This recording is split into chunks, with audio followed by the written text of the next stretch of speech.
Hey everybody, this is D Hunter, bringing another action figure review. Today, we're going to look at the McFarlane DC Multiverse Hush Batman. Not only that, this is the Entertainment Earth exclusive Gold Label Sketch Edition. This is the black and white line art variant. Huge shout out to McFarlane Toys for sending this to me to review. So let's take a look at the packaging. As you can see, this is part of the Gold Label collection. A Gold Label figure is simply a retailer exclusive, whether it be Target or Walmart. This particular Gold Label is an Entertainment Earth exclusive, at least in the US. Sketch Edition, McFarlane Toys. Batman from Hush, authenticated limited edition to 4,800 pieces. Here he is in the package. You can see the display stand, collector's card, and then Batman. One side of the package, Batman from Hush, Sketch Edition. Other side pretty blank. At the back, here's a sketch of Batman from Hush. And at the bottom, there's the barcode, if that helps. This is one of McFarlane's deluxe figures. Take off the outer sleeve and expose the figure and his accessories. So with no further ado, let's open him up. Alright, now that we have this figure out of the package, here he is with all his accessories laid out. We have a display stand, a collector's card, display stand for the collector's card, a total of 4 hands, and 2 batarangs. Before tabling all that, let's talk about and check out the figure. So this is Batman based off the Hush storyline. Not only that, but this is the black and white line art sketch version. Another addition to the growing sketch collection.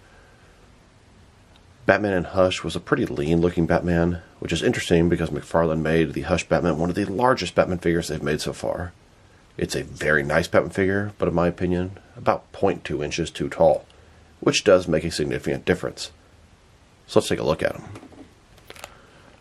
My biggest probably complaint about this guy would be the head and neck as one solid piece.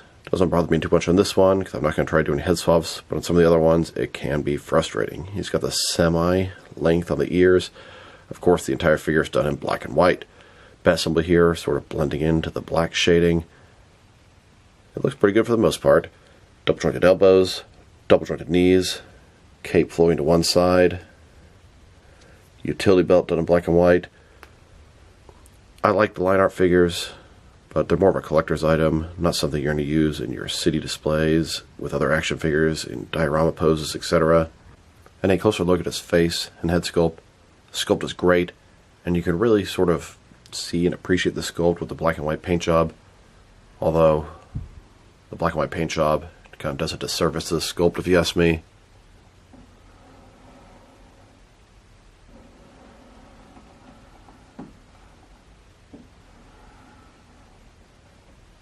And then, here's the figure, broken down as far as you can go, with all of his removable parts detached. Now let's check out his accessories, starting off with the boring stuff. Here's his display stand, typical McFarlane display stand we've seen countless times before. Only difference is, this one is a black stand with a white DC at the bottom because it's a line art sketch figure. Very thin, very basic. Now for his collector's card. As you can see, it's an image of the Hush Batman, but of course it's done in black and white sketch colors. Batman Sketch Edition. On the back side, we have a certificate of authenticity. This is number P10 out of 4,800. I'm not sure what the hell that means. Well, they did send this to me, so the only thing I could think of is maybe this is promotional figure number 10. I don't know. If anyone out there also having to get one from McFarlane, maybe you can tell me if yours says a similar type of thing. And it doesn't do much for me. But if you want to display the collector's card next to your figure, you have a stand to do so. Now let's look at his hands. He has a total of 4 of them. 2 left hands and 2 right hands. Here he is with his first pair of hands. These are his fists. And then his second pair of hands. This is a pair of open hands. His right hand is a gripping hand. His left hand, a little more open. One interesting detail about these hands, and I'm not sure how well this is going to come out on camera because of the white paint, but these 2 fisted hands here have an interesting sort of texture look to them. And the 2 hands on top don't have that texture look, and that's been an issue ever since the first time this body was used with the Year 2 Batman. Now to look at his batarangs. They're 2 typical Batman-shaped batarangs, but of course these are done in the sketch color scheme. One side's all white, one side is black and white. Here's Batman holding and getting ready to throw his batarang. Now I want to check out the differences, similarities, and reuse between the sketch Hush Batman and the original version. Well, technically it's not the original one. They had a black and gray one with an angry face, was the first release, but this blue and gray one is my favorite. And he actually won Big Bad Toy Store's contest of the best McFarlane Batman figure today. So let's take a look. Now they are 100% the same figure, same sculpt, same articulation, just a different paint job. You can see the heads, that stern expression, large bat symbol, no oval, utility belt, all the pouches, some black, some white.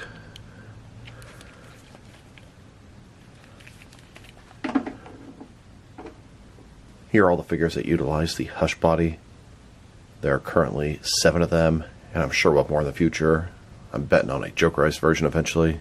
And here are all the Batman figures that utilize the 3 Joker's Batman body, which shares a lot of similar parts with the Hush Batman. Now that we've taken a pretty good look at the figure and his accessories, let's check out his height.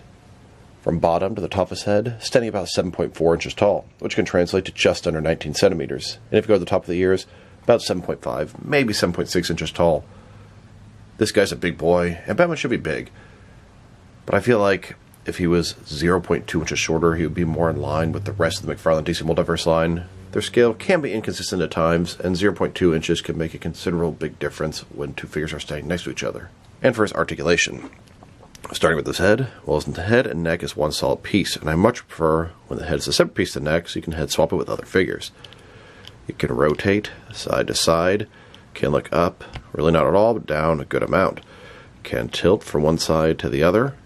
Shoulders on a ball joint, goes up about 90 degrees, up, down, around, all that good stuff. He's got a bicep cut below that.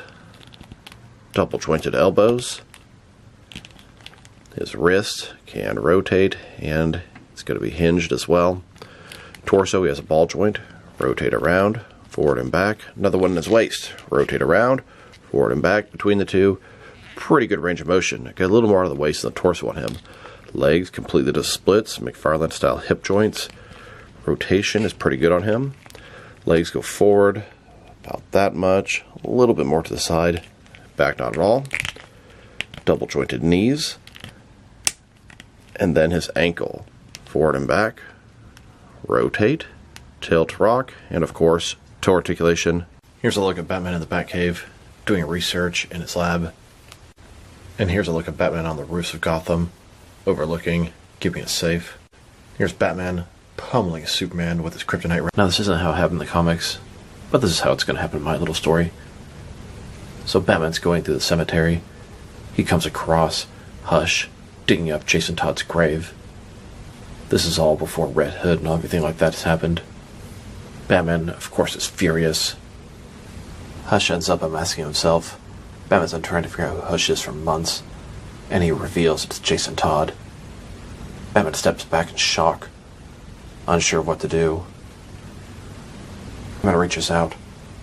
As he talks to Jason Todd, he realizes something isn't right. It doesn't take him long to realize this is a fraud. It's not Jason.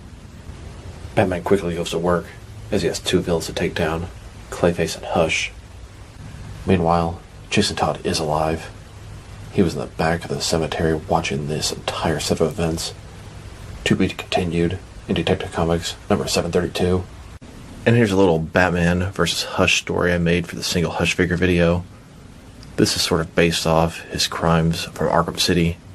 Now switched to an alleyway in the slums of Gotham City. You can see Hush taking a knife to his victim. He's been cutting people's faces off. They nicknamed him the Identity Thief. Here's Batman looking down the alleyway toward Hush's victim. Batman inspects the body further, looking for any clues that'll help him find the killer. Thomas Elliot is looking at himself in the mirror. His face is wrapped in bandages. He's been cutting off faces of people all over Gotham City, trying to put together a special face for himself. The face of his childhood friend. The face of Bruce Wayne. Thomas Elliot has to put some makeup on to watch out for those scars. The next day, in Bruce Wayne's office at Wayne Enterprises, his secretary says, "Oh, you're back so soon, Mr. Wayne?" Bruce Wayne is confused as he just got to the office. She tells him that he had just left, and he runs downstairs, meets up with somebody, grabs his shoulder, and he's in shock as he's looking at himself. Thomas Elliot quickly takes advantage of Bruce Wayne's shock and escapes.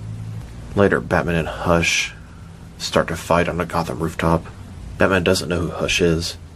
As Thomas Elliot wants to ruin Bruce Wayne's name, he takes off his bandages and reveals that he is in fact Bruce Wayne. Of course, he doesn't know that Batman is Bruce Wayne, so his plan is not going to work. Batman removes his mask and it totally shocks Thomas Elliot, as he had no idea Bruce Wayne was Batman. Batman takes advantage of this and takes down Thomas Elliot. Now let's check him out. Next to some other action figures, starting off with some of the McFarlane line art sketch figures. Here are all the McFarlane DC Multiverse sketch Batman figures. 4 so far, and I'm sure they're not done. And here he is, next to the sketch Azrael. Then, with some McFarlane sketch Batman Rogues. And now, next to a McFarlane sketch Black Manta. Here's Batman, next to some sketch Superman characters. Here's the entire McFarlane DC Multiverse sketch collection, a total of 14 figures. And I'm honestly not sure what the next one's going to be. Here he is, next to the McFarlane sketch Spawn. And here, with a couple of other McFarlane sketch figures, but these are not line art, they're a little bit different. Then, next to a DC Direct, Jim Lee, New 52 sketch Batman. And here, next to the McFarlane DC Multiverse, Platinum Chase manga Batman. This guy looks like he could fit into your sketch collection damn near perfectly. Now let's check him out. Next to some other recently released McFarlane DC Multiverse figures. Here he is, next to the Jonah Hex figure. And here he is, next to my 2 newest McFarlane DC Multiverse figures. These are the Page Puncher, Damian Wayne Robin, and Deathstroke. And there are also Platinum Chase variants of these guys. I'm on the hunt for a couple of each one. Here's Batman, next to the Michael Go Alfred from the Batman Forever Batmobile, and the GameStop exclusive Frostbite Deathstroke.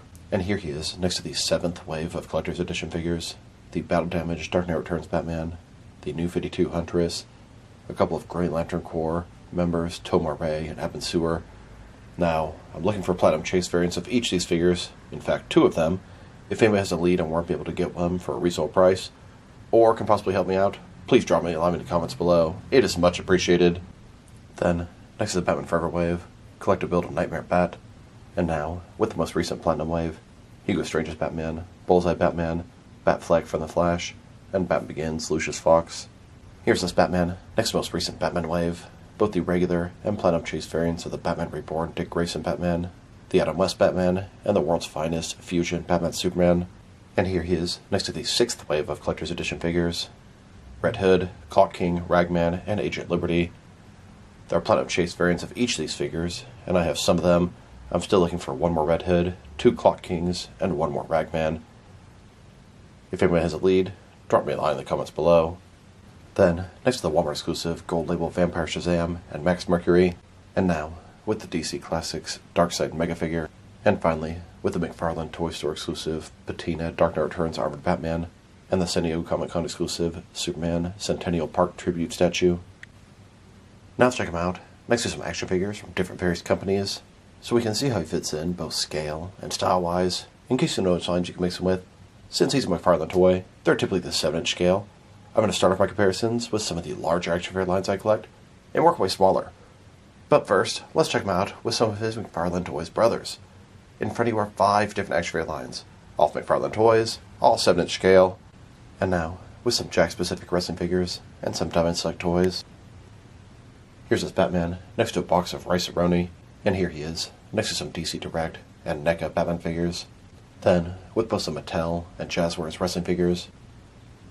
And now, with some Mezco and Mattel Batman figures. Next, with some Mafex and Hasbro Marvel Legends. And finally, with some SH Figure Arts and Jazzwares Fortnite figures. So overall, this is a very nice Batman figure. The Hush Batman is my second favorite Batman out there, second to the Nightfall Batman, but they're both excellent releases.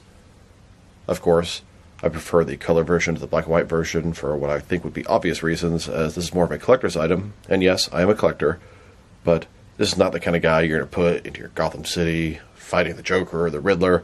You use the color version for that.